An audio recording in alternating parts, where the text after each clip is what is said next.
Election commission of Pakistan اور وفاقی حکومت مسلسل کہہ رہے ہیں کہ الیکشن جنوری کے آخری ہفتے میں ہوں گے، مگر متعدد سیاسی جماعتوں اور عوام کا ایک بڑا طبقہ اس دعوے پر یقین کرنے کو تیار نہیں ہے۔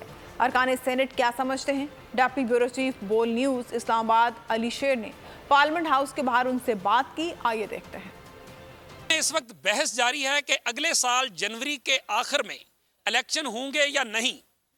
ارکان سینٹ اس پر کیا کہتے ہیں، آئیے انہی سے جانتے ہیں۔ اچھی سوچ ہی رکھیں، جب سب لوگ کہہ رہے ہیں تو انشاءاللہ ہوں گے۔ ہم لوگ تو اسی طرح سے سوچ رہے ہیں، تیاری کر رہے ہیں، سب لوگ ہیں نا، ہم لوگ اپنا کام کریں، تیاری کرتے رہیں اور اللہ میں ہوپ رکھیں کہ انشاءاللہ تعالی جو ہے وہ الیکشن ہوگی، جمہوریت آئے گی۔ مجھے نہیں لگتا ہے جب تک یہ لوگ چاہتے ہیں کہ پی ٹی آئی کو کسی طریقے سے ختم کر لیں گے اس کے بعد یہ لوگ الیکشن کا لیکن پی ٹی آئی یہ ان کی بھول ہے، پی ٹی آئی اور بھی مضبوط ہو گیا ہے۔ جی ہمارے جو لوگ ہیں بہت ساری چیزیں وہ جب تک ہوتی نہیں اس سے پہلے ماننے کو تیار نہیں ہوتے۔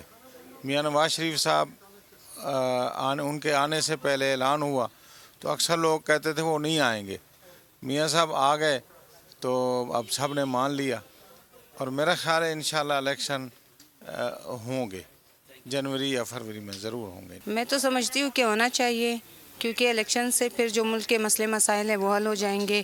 جو لوگ کہہ رہے ہیں، لوگ کا اپنا وہ ہوگا، پوائنٹ آف ویو ہوگا، میرا پوائنٹ آف ویو الگ ہے۔ میں چاہتی ہوں ہم لوگ تو صرف دعا ہی کر سکتے ہیں کہ اللہ کرے الیکشن ہو جائے۔ یار میں بھی نہیں مانتا ہوں، کہ مجھے بھی پتہ نہیں کہ ہوں گے کہ نہیں ہوں گے، اس ملک کا کوئی پتہ نہیں چلتا ہے، سب جھوٹ بولتے ہیں۔